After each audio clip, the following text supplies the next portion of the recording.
Many people don't realize their loved one has already begun saying goodbye through silence, a lost appetite, or simply sleeping more.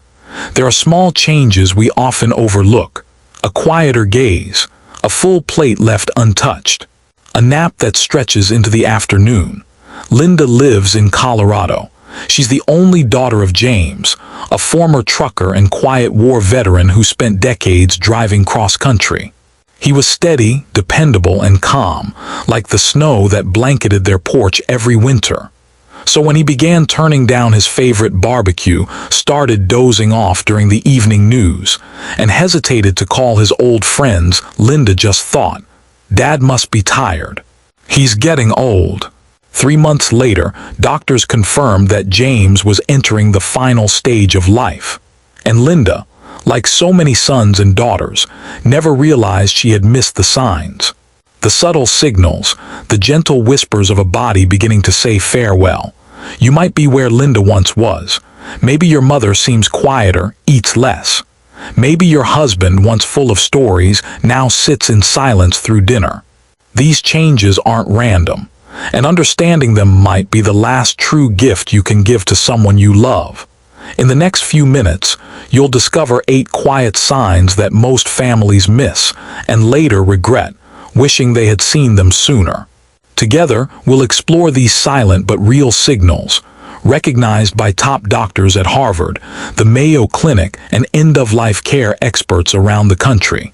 Signs that may appear up to 6 months before someone leaves us. Signs that, if recognized early, can help you prepare, adjust care, and most importantly, create deeply meaningful final moments. This isn't a sad video. It's a gentle reminder that time is more precious than we realize. And presence sometimes matters even more than medicine. Let's begin this journey together, not to say goodbye, but to understand, to love, and to walk beside them all the way to the end. Number 1. Changes in biological rhythms. Sleep, body temperature, and the inner clock. It often starts so subtly. A nap that gets a little longer each afternoon. A loved one who used to be up with the sunrise now sleeps well into the morning. Maybe they start waking up at 2 or 3 a.m., restless and confused about the time. At first, it just seems like tiredness. After all, don't we all sleep more as we age? But when the body is preparing for its final season, these sleep changes aren't just about rest. They're about energy conservation, a quiet shift in the body's inner priorities. According to experts from Harvard Medical School, as someone enters the final months of life, the brain's circadian rhythm, its natural sleep-wake clock, begins to disrupt. The body instinctively starts shutting down non-essential systems, like the drive to stay alert, in order to conserve energy for vital functions like circulation, breathing, and organ maintenance.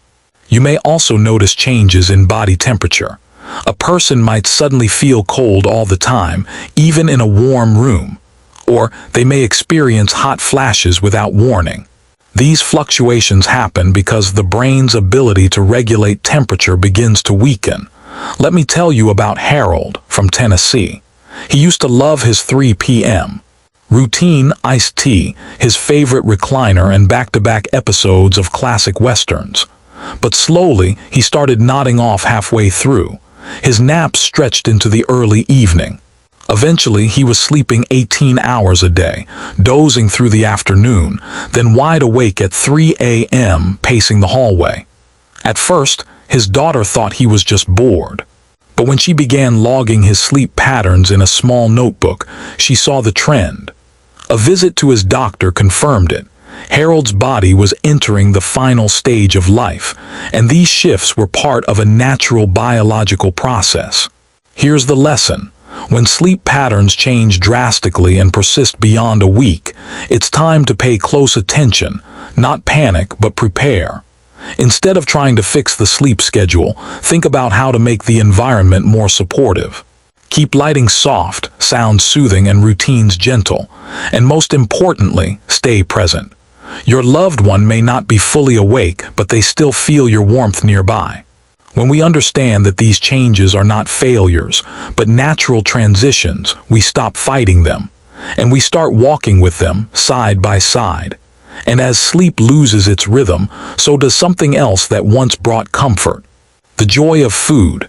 Let's talk about that in number 2, when eating is no longer a pleasure, but a burden. There's something sacred about sharing a meal, the smell of a favorite dish from childhood, the quiet joy of a family dinner.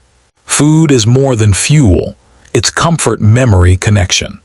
So when a loved one starts pushing away their plate, stops asking for their favorite dessert, or loses 10, 15 pounds without trying, it can feel heartbreaking and confusing.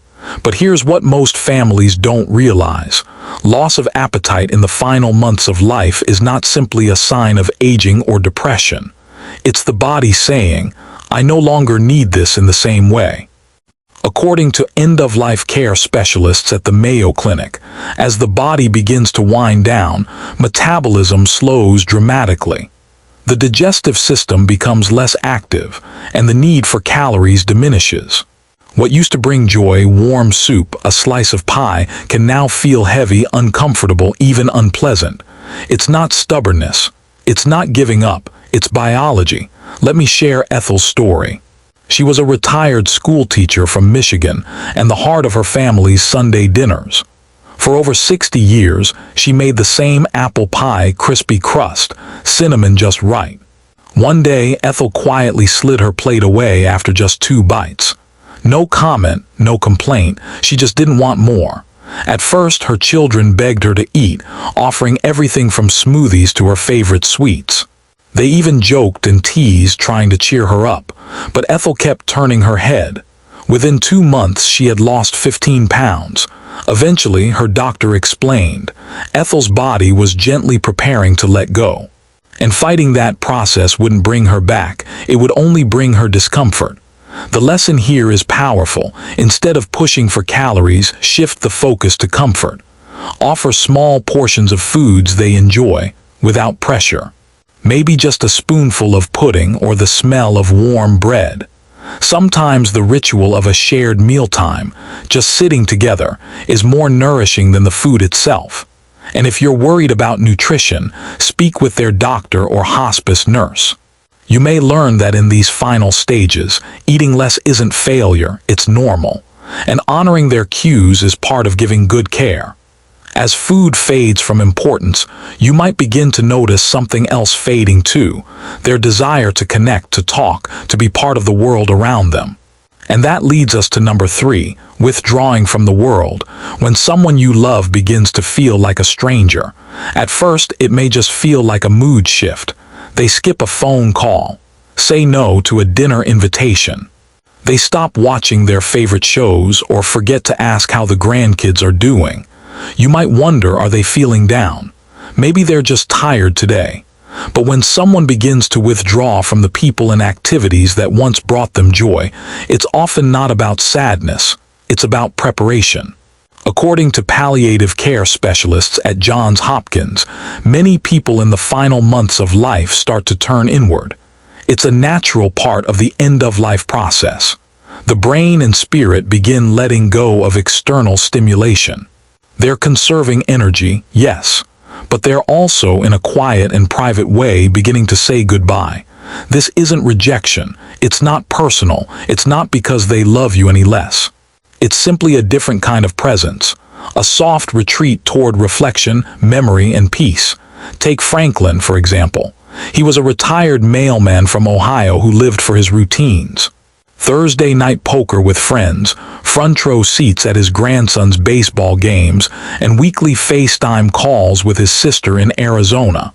But slowly, he stopped replying to messages. He skipped poker night. He even declined his grandson's season opener, something no one ever expected. At first, his family was hurt. They thought he was pulling away out of frustration or sadness. But 6 months later, doctors confirmed what had quietly begun.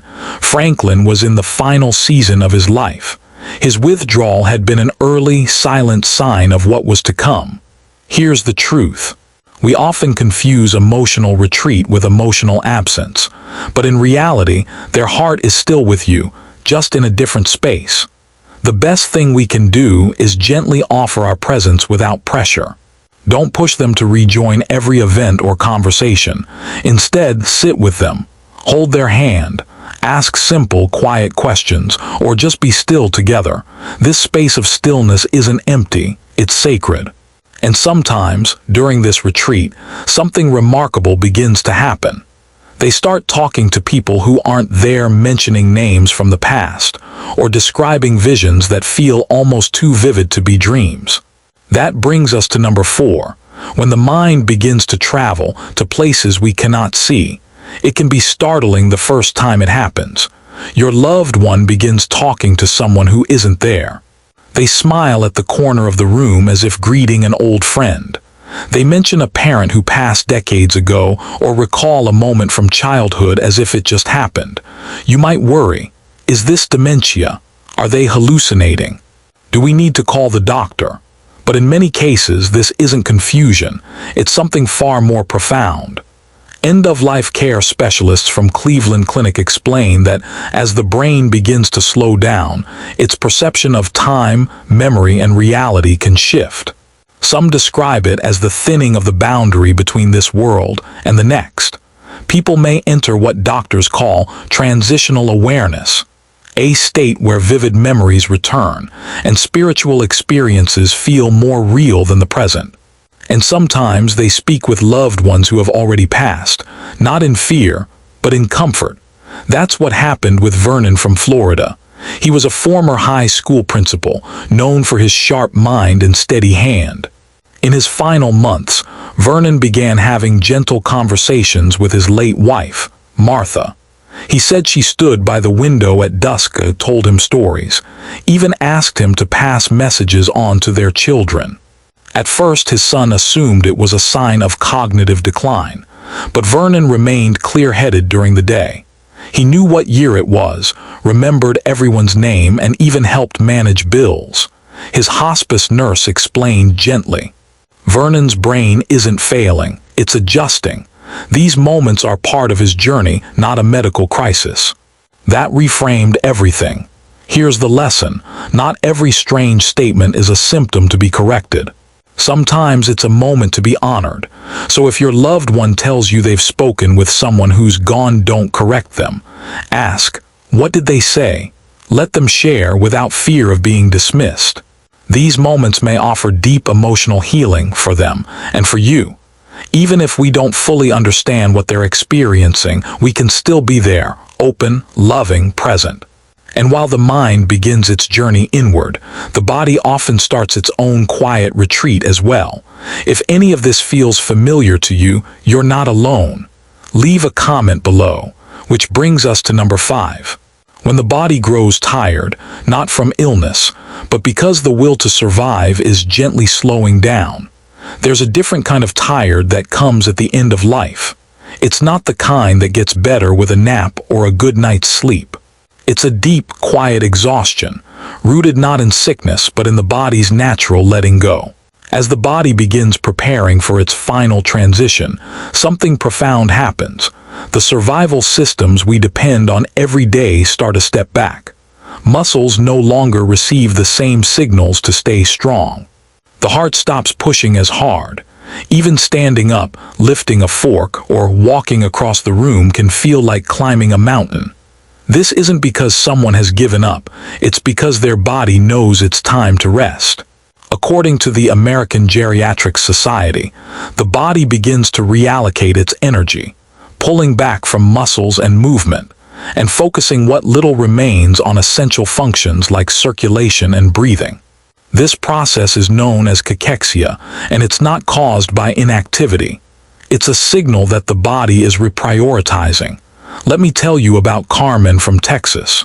She was independent well into her 80s, still tending to her rose garden, still walking to the mailbox each day. But one spring, something shifted. She needed help standing from her favorite chair. She couldn't hold her coffee cup without trembling. Her daughter thought maybe she was dehydrated or needed more protein. They added supplements, adjusted her diet, but nothing changed.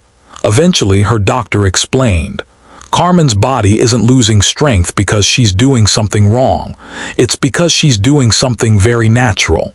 Here's the takeaway. When your loved one becomes physically weaker, the answer isn't to push harder. It's to support more gently. Instead of insisting they keep moving or eat more for energy, focus on creating a safe, peaceful environment. Add handrails, shower chairs, and mobility aids. Let them rest when they need to. And most of all, don't mistake weakness for giving up. It's simply the body's way of preparing with quiet wisdom. As muscles grow weaker, another change often follows, one that's even more intimate and sometimes more unsettling. The breath begins to shift. And so we come to number 6, when breathing changes and the breath becomes the whisper of the body.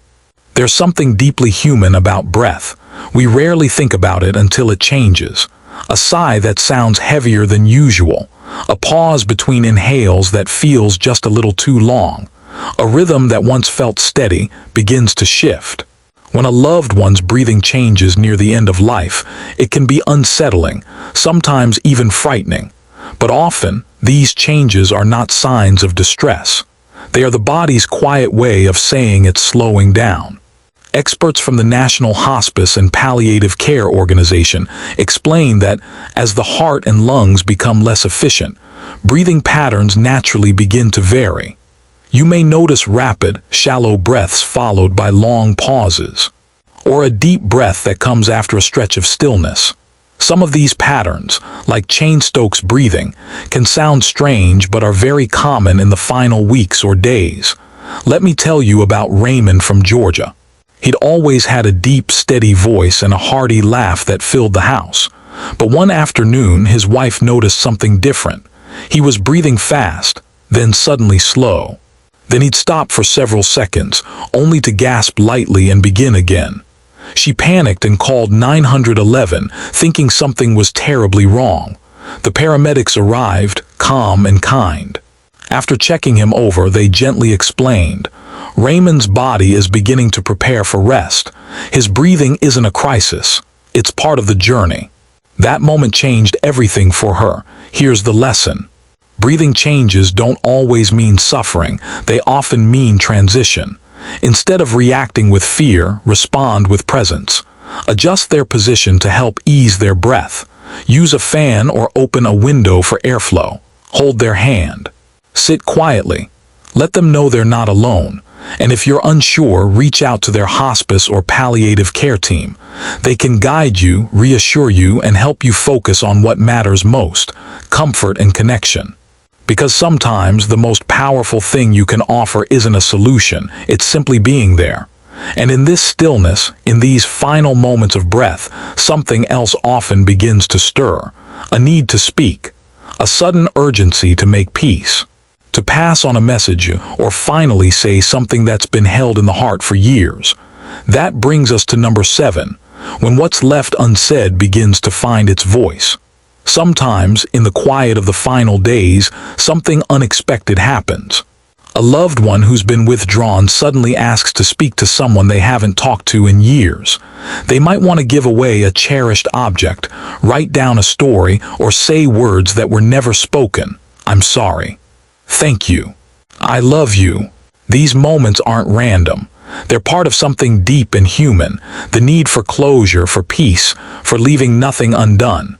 Hospice specialists often call this the life review. It's when a person begins looking back, tying loose ends and seeking resolution, not only with others but within themselves. Dr. Amanda Foster, a hospice nurse with more than 30 years of experience, says she sees this pattern again and again. When people feel the end is near, they don't want more time for things, they want more time for truth. The unfinished things, the conversations, the forgiveness, the stories, they rise to the surface. Lawrence from Nevada was one of those people. He hadn't spoken to his brother in 15 years. No one even remembered what the falling out had been about. But one morning, Lawrence asked his daughter to find his brother's number. He made the call himself. His voice was quiet, shaky, but clear. He said, "I don't know if you want to hear from me, but I want you to know I'm sorry, and I love you." Then, one by one, he began giving away his tools, each to someone specific. His grandson got the wood chisel. A neighbor received a hammer. He explained every gift with meaning, not because he needed to downsize, but because he wanted to leave a piece of himself behind, intentionally, lovingly. Here's the truth. These aren't just sentimental moments.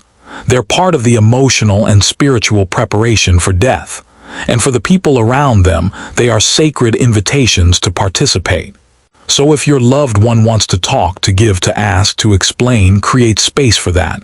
Don't say, "Let's wait until you're feeling better." Instead say, "I'm here. Tell me what's on your heart." Write it down, record it. Honor it, because these are the gifts you'll carry long after they're gone. And as their voice begins to quiet, and these final words are spoken, the body too begins to speak its own language. A language of color, temperature, and sensation, as it gently says goodbye. Let's explore that in number 8, when the skin and body begin to say farewell in their own way. Sometimes the body speaks in ways words cannot. Cool hands. A dusky hue at the fingertips. The skin may turn pale or slightly bluish. Legs become mottled, marbled with soft purple patterns. You might notice swelling in the feet, or that they feel cold even under blankets. These changes can be startling if you don't know what they mean, but they are not signs of pain. They are the body's quiet language of farewell. In the final days or hours of life, blood circulation naturally slows. The heart focuses on preserving energy for the most essential organs. As a result, the skin, especially in the extremities, begins to show visible signs of this shift. There may also be changes in muscle tone. Facial expressions soften. The jaw relaxes. Eyes may remain half open or unfocused. Urine output often decreases. The body holds less water. The systems that once worked around the clock begin to rest. This is not something to fight. It's something to understand. Because when we recognize these signs, we don't panic. We stay close. We become steady for them. Clara from Oregon remembered sitting by her mother's bedside. She noticed how her mom's hands had turned cool and her breathing had slowed. At first, she felt afraid, unsure if something was wrong. But then her hospice nurse whispered gently, "She's not in pain. Her body is doing what it's meant to do now. It's saying goodbye." Clara took her mother's hand, wrapped it in a soft blanket, and simply stayed. No medical heroics, no rushing, just presence, just love.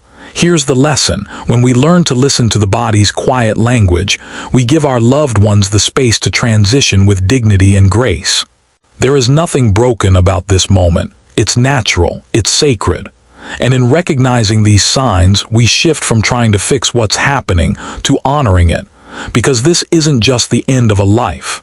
It's the final chapter of a story well lived. And that brings us to the heart of everything we've talked about today. This is not goodbye. It's a journey full of meaning. We often think of the end of life as a time of loss. But what if instead we saw it as a chapter of deepest presence? A space where love becomes quieter but more profound. Where every touch, every word, every breath carries weight and meaning. You've just learned 8 subtle, powerful signs that a loved one may be approaching their final season of life. Not to alarm you, but to prepare you, to help you understand what's happening beneath the surface. So that instead of fear, there's clarity. Instead of helplessness, there's gentle action. And instead of regret, there's peace. These signs are not about giving up. They're about giving more wisely, more patiently, more lovingly. The truth is, the final months of life can hold some of the most intimate, sacred moments we'll ever experience. Moments that can't be recreated. Moments that, if we're paying attention, become gifts that stay with us forever. So whether you're seeing one of these signs or simply preparing for the journey ahead, know this: you are not alone. You are doing something brave, and your presence matters more than you know. If this video spoke to you, I invite you to share your experience in the comments below. You never know who might be reading and who might find comfort in your story. Like this video to help others discover these vital signs. And subscribe for more gentle, honest guidance on aging, caregiving, and health, especially for those we love most. And most of all, share this with someone you know who is caring for an elderly parent, spouse, or friend. Because sometimes, just one piece of knowledge can change how we love someone in the most important moments of all.